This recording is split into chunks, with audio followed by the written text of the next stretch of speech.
শুভ সকাল বন্ধুরা, তোমরা সবাই কেমন আছো? আশা করছি যে যেখানে আছো সবাই খুব ভালো আছো, আর আমিও ভালো আছি।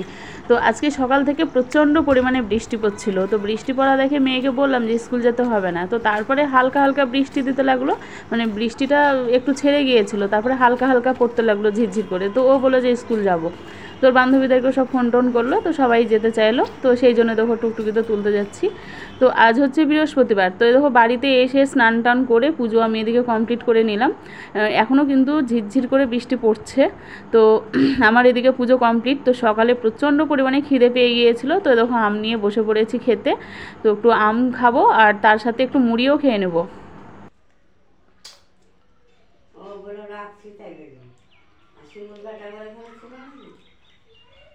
ওদের বাড়িতে ছিল, বাবুদের বাড়িতে। তো দেখো আজকে সকাল থেকে প্রচণ্ড পরিমাণে যেহেতু বৃষ্টি পড়ছিল, তো সেই জন্য আজকে মনে হলো যে একটু খিচুড়ি রান্না করে খাবো। তো আমার বড়মশাইকে বললাম যে একটু গোবিন্দভোগ চাল এনে দিও না, গোবিন্দভোগ চালের খিচুড়ি করব। তো ও আবার এনে দিল। তো এই যে মুগের ডাল এখানটায় দেখতে পাচ্ছ, আর হচ্ছে একটু বাদাম আছে। তো এইটাতে যদি একটু মানে কিশমিশ কাজু দেওয়া থাকতো তাহলে কিন্তু খিচুড়িটা আরও বেশি জমে যেত। তো বন্ধুরা খিচুড়িটা আমার হয়ে গিয়েছে। তো এখন আমি একটু আলুর দম বসিয়ে দিয়েছি। আলুর দমটা হয়ে গেলে একেবারে খিচুড়ি বেড়ে নিয়ে তোমাদেরকে দেখাবো, ঠিক আছে? আর হ্যাঁ, কামিনীভোগ চালে খিচুড়ি তো দারুণ সেন্ট আছে, জানো তো। তো যাই হোক, এ দেখো আমি কাপ নিয়েছি, দেখো এই দেখো কতগুলো কাপ নিলাম। আসলে কি বলতো, বাড়িতে যে কাপগুলো ব্যবহার করি সেই কাপগুলো একেবারে নষ্ট হয়ে গিয়েছে, ভালো লাগে না দেখতে। আর কাপ জিনিসটা দেখবে একটু চকচকে না হলে ভালো লাগে না। তো এগুলো নিলাম। আর বাড়িতে ব্যবহার করা কাপ বেশি দামে নিয়ে কোনো লাভ নেই। তো নিয়ে দেখো এগুলো নিলাম 100 টাকা দিয়ে। এই যে মানে 60 টাকা করে বলছিল, মানে 6টার দাম 60 টাকা। সেখানে তাহলে 12টা আছে, 12টাতে 120 টাকা হয়। তাই আমি বললাম যে 12টা নেবো, 100 টাকা দেবো। দিয়ে দেখো 100 টাকাতে 12টা কাপ নিয়ে নিলাম। তো কাপগুলো কেমন হয়েছে তোমরা কিন্তু জানিও, ঠিক আছে? দেখো তোমরা কিন্তু জানিও। আর এ দেখো আমার যে ছাতাটার জন্য মন খারাপ করছিল, এ দেখো সেই ছাতা।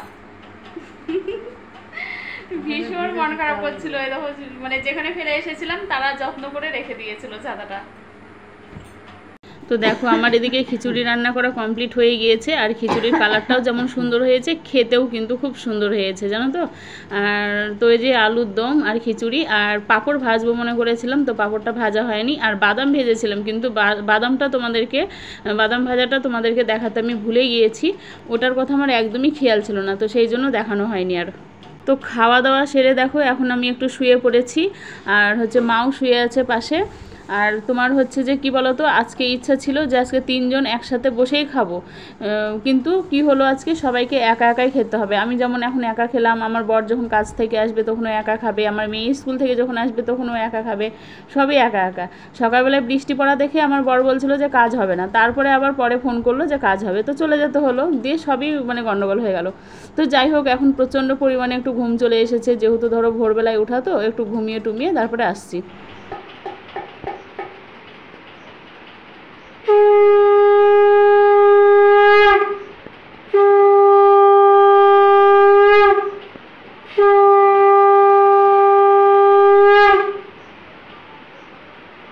থেকে উঠেই দেখো সন্ধ্যাবেলায় আমি সন্ধ্যা দেখিয়ে নিলাম। তো সন্ধ্যা দেখানোর পরে তারপরে দেখো একটু চপ ভেজে নিয়েছি ছোট ছোট করে।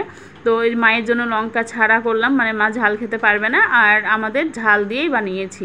তো রাত্রে খাওয়া দাওয়া তো সব কমপ্লিট হয়ে গেল। তো খিচুড়ি ছিল, তো সেই খিচুড়িটাই খেয়ে নিয়েছি। আর আমার খিচুড়ি 2-3 বার করে খেতে কোনো সমস্যা হয় না, আমার ভালোই লাগে খেতে। আর আমার বড় মশাই তো দুপুরবেলায় খেতে পারেনি, ও একেবারে রাত্রে এসেই ও খেলো। তো বন্ধুরা, আমার ভিডিওটা তোমাদের কেমন লাগলো তোমরা কিন্তু কমেন্ট করে জানিও। আর এখন দেখো আমি সবজিগুলো সব তুলে নিচ্ছি, সবজি বাজার করে নিয়ে এসেছিলো, তো সেই সবজিগুলো সব এখন আমি গুছিয়ে সুন্দর করে তুলে নিচ্ছি। তো ভিডিওটা কেমন লাগলো তোমরা কিন্তু অবশ্যই জানিও। আর যারা যারা আমার চ্যানেলটাকে এখনও সাবস্ক্রাইব করোনি, তারা আমার চ্যানেলটাকে সাবস্ক্রাইব করে দিয়ে আমার পাশে থাকো। আর যারা আমার পাশে থাকবে তাদের পাশেও আমিও থাকবো। তো চলো আজকের মতো ভিডিওটা এখানেই শেষ করলাম।